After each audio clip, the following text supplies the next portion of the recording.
Hello नमस्कार दोस्तों, आप सभी का इस चैनल पे स्वागत करता हूं और आपकी डिमांड बेसिस पे लेकर आया हूं रिसर्च मेथोडोलॉजी का कोर्स। और ये आपके जो पीएचडी एस्पिरेंट्स रहेंगे उनके लिए बहुत ही बेनिफिशियल रहने वाला है और as well as UGC NET के जो एस्पिरेंट्स रहेंगे, क्योंकि आपके एंटायरली अगर रिसर्च करनी है तो आपकी पीएचडी करनी होगी आपके यूजीसी नेट के बाद, तो ये कोर्स बहुत ही डेफिनेटली आपका इंपॉर्टेंट रहने वाला है। तो इस वीडियो में हम बात करें तो इस वीडियो में हम बात करेंगे रिसर्च होती क्या है, व्हाट इज रिसर्च के बारे में डिस्कस करेंगे और कुछ आपके ऐसी फॉर्म में आपकी एब्रीविएशंस होती हैं, यानी कि एब्स्ट्रैक्ट क्या होता है, डाटा क्या होता है, आपकी डाटा के कितने टाइप्स होते हैं, ये कुछ आपके जो आपके टर्मिनोलॉजीज हैं उनको हम डिस्कस करेंगे इस वीडियो में। तो इस वीडियो को आप लास्ट तक जरूर देखते रहें ताकि आपको जो रिसर्च मेथोडोलॉजी अच्छे से जान पाएं। राइट, चलिए शुरू करते हैं। रिसर्च जो आपका है, सबसे पहले तो आपका टू वर्ड्स की से मिलकर बना है, एक तो री प्लस सर्च। ठीक है, तो ये आपको पता होना चाहिए कि ये आपका री मीन्स अगेन और सर्च मीनिंग हमें कुछ खोजना है। राइट, ये आपकी जो रिसर्च होती है वो एटीट्यूड ऑफ इंक्वायरी होती है, मतलब कि हमें कुछ इंक्वायरी करनी है, कुछ रिसर्च में आपका ऐसी खोज करनी है, इंक्वायरी करनी है, वो चीज़ें मिलती हैं। और दूसरा हमें अटेम्प्ट करना है, हमें फैक्चुअल जो चीज़ें हैं वो अटेम्प्ट करनी है, ये चीज़ें मिलती है। हमारा माइंड है, माइंड के अकॉर्डिंग हम कुछ खोजने का प्रयास करते हैं कि हमें कुछ मिल जाए और हमें जो हमारी जो यंग जनरेशन हैं या हमारे जो भी आपके एक्सपीरियंस हैं, जो भी पर्सन हैं, उनको फ़ायदा मिल सके।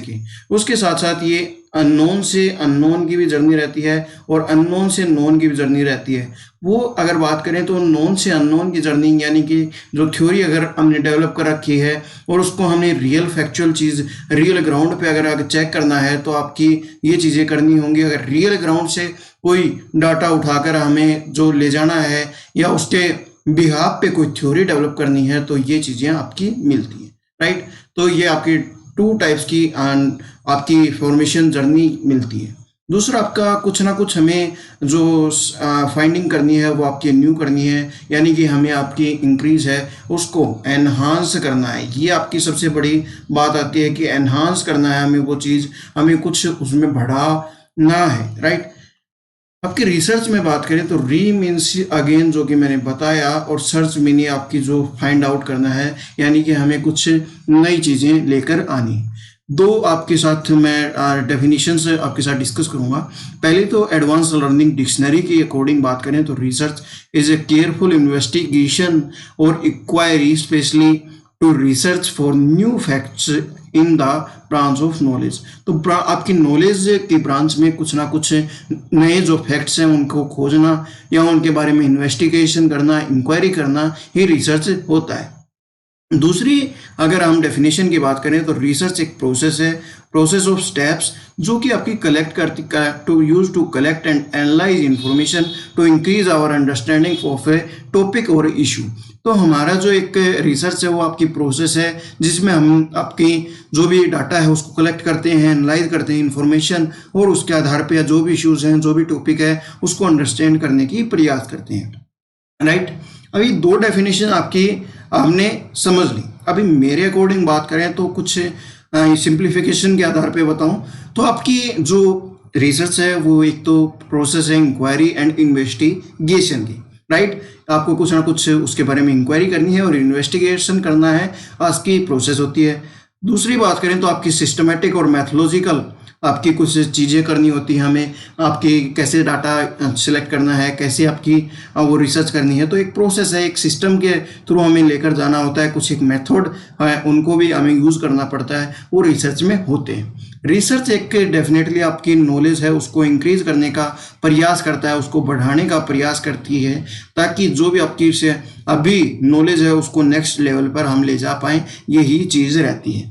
अभी दो तरीके के रिसर्चर होते हैं। एक तो रिसर्चर जो पीएचडी में इंट्रोड्यूस होते हैं, वो एक तो आपके नाम के आगे डॉक्टर लगाना चाहते हैं, और दूसरे आपके जो रिसर्चर होते हैं वो ये रिसर्चर होते हैं जिनको डॉक्टर से मतलब थोड़ा सा कम है, लेकिन उसके साथ साथ उनको मतलब ज़्यादा आपकी वहाँ पर अपनी वैल्यू को इम्प्रूव करना, कुछ सीखने की लालसा के साथ जाते हैं। तो दो तरीके के आपके मिलते हैं रिसर्चर। राइट, अब आपका डिपेंड है आप किस कैटेगरी के मिलते हैं। अभी इम्पोर्टेंट टर्मिनोलॉजीज की बात करें तो सबसे पहले तो बहुत सी आपकी जो वीडियोस मैंने डेवलप की हैं उनके में आपका एब्स्ट्रैक्ट का बहुत ज़्यादा मैंने यूज़ किया है। तो एब्स्ट्रैक्ट एक ओवरव्यू है, आपकी जो भी रिसर्च स्टडी है उसमें एक ओवरव्यू प्रोवाइड कराता है, उसके बारे में हमें उस आपका 100 से 200 वर्ड में आपका उसके बारे में सभी चीज़ें जानने को मिलती हैं, वो आपका एब्स्ट्रैक्ट होता है। एक्यूरेसी की बात करें तो एक्यूरेसी वो होता है, यानी कि अगर पॉपुलेशन की बात करें तो पॉपुलेशन में आपकी 100, सपोज कीजिए 100 आपकी नंबर है, 100 पर्सनस हैं, उसमें से हमें सिलेक्ट करके आपके 10% सिलेक्ट करने हैं, किसी ना किसी हम आपका मेथड के थ्रू, किसी ना किसी फॉर्मूला के थ्रू हम उसको फाइंड आउट करेंगे या उसमें से सिलेक्ट करेंगे। ये तो पूरा आपका होता है सेंसस, ठीक है। जो सेंसस के डाटा आते हैं ना, वो सेंसस के डाटा तो पूरा का पूरा अगर पॉपुलेशन हम इंक्लूड कर दें तो वो सेंस होता है। और दूसरा आपका सैंपल होता है, तो सैंपल होते हैं जिसमें पूरे होल पॉपुलेशन में कुछ डाटा हम लेकर आते हैं, वो आपका सैंपल होता है। थर्ड पॉइंट की बात करें तो बेंचमार्क होता है। बेंचमार्क वो होता है जो आपकी सिस्टमेटिकली कंपेयर करें हम किसी स्टडी को किसी स्टडी के साथ। जैसे कि सपोज कीजिए आपकी ये स्टडी है, ठीक है, आप रिसर्च कर रहे हैं, आपकी स्टडी ये है और आपने उस टॉपिक में, उस आपकी ऑर्गेनाइजेशन में, उस सिस्टम में एक लेवल मेंटेन कर लिया और लेवल मेंटेन करके उससे मतलब कि वो आपकी वो लेवल का मतलब ये है कि बेस्ट इन क्लास है उस कैटेगरी में, उस टॉपिक पे, उस प्रोसेस में, उस ऑर्गेनाइजेशन में, उस सिस्टम में आपकी बेस्ट इन क्लास होती है, वो आपका बेंचमार्क कहा जाता है। अभी डाटा की बात करें तो डाटा वो होता है कि एक इंफॉर्मेशन होती है नंबर्स में या वर्ड्स में, जो इंफॉर्मेशन होती है वो आपका डाटा कहलाता है और ये अनप्रोसेस्ड इंफॉर्मेशन होती है। डाटा 2 टाइप का होता है, वो भी हम आपके साथ डिस्कस करेंगे, राइट। रिसर्च आपका जो क्रेडिटेबिलिटी की बात करें तो आपका रिसर्चर है, उसमें ability to demonstrate that the object of study is accurately identified and described based on the way in which study was conducted. मतलब कि कहने का ये है कि रिसर्चर में एबिलिटी होनी चाहिए उसको डिमॉन्स्ट्रेट करने के लिए, और जो भी आपके ऑब्जेक्ट्स हैं स्टडी में उनको एक्यूरेटली आइडेंटिफाई करे और उनको डिस्क्राइब करे। आपकी जो भी आपकी कंडक्ट हो रही है, जो भी स्टडी हो रही है, उसमें सभी चीज़ें आपकी एक्यूरेटली अगर यूज़ करें तो उसको हम क्रेडिटेबिलिटी कहते हैं, राइट। तो एक तरीके से ये चीज़ें आपकी होनी चाहिए रिसर्च में। अभी हमने डाटा की बात करी तो आपका एक तो क्वांटिटेटिव डाटा होता है। तो क्वांटिटेटिव डाटा वो होता है जो आपकी क्वांटिफाई करता है। जैसे कि फॉर एग्जांपल आपके स्टूडेंट है, आपके कॉलेज में कितने नंबर ऑफ स्टूडेंट्स आपके एनरोल्ड हैं, आपका सेल्स है वो कितने फिगर में है, आपकी कार्स हैं वो कितनी इंपोर्ट हो रही हैं एशिया कंट्रीज में, ईच कंट्री में। तो एक तरीके से आपकी मात्रा होगी, मात्रात्मक चीज़ें आपकी जो क्वांटिफाई कर सकें वो आपकी क्वांटिटेटिव होते हैं। दूसरा आपका क्वालिटेटिव है, जिस जो कि आपकी क्वांटिफाई नहीं कर सकती हैं लेकिन उनकी क्वालिटीज़ यानी कि गुणवत्ता जो हम कहते हैं, गुणवत्ता आपकी यहाँ पर आपकी वैल्यू बनती है।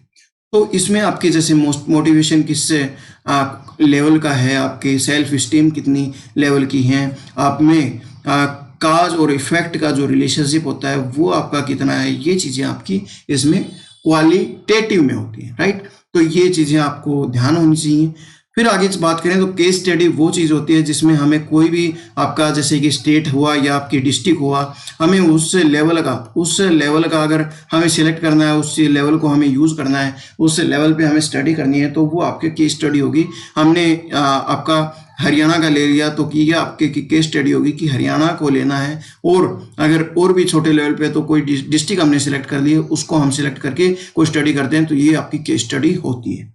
वेरिएबल्स की बात करें तो वेरिएबल्स ऑब्जर्वेबल होते हैं, मेजर किए जा सकते हैं और डायमेंशन के अकॉर्डिंग आपके वेरी भी करते हैं आपके डिफरेंट एस्पेक्ट्स के थ्रू, राइट।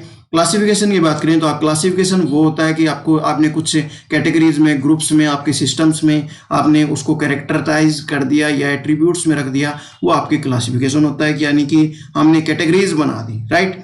फिर बाद में आपकी कंट्रोल फैक्टर होता है। कंट्रोल फैक्टर वो चीज़ होती है जो कि in experiment one that doesn't get treatment, जो आपकी जो स्टडी है उसमें एक्सपेरिमेंट है, उसमें किसी फैक्टर को हमने नहीं लिया और उसको ट्रीटमेंट के लिए बिल्कुल भी यूज़ नहीं किया, तो एक तरीके से वो कंट्रोल फैक्टर होता है। ये आपकी मिलती हैं और भी अच्छे से एक्सप्लेन अगली वीडियोज़ में करूँगा।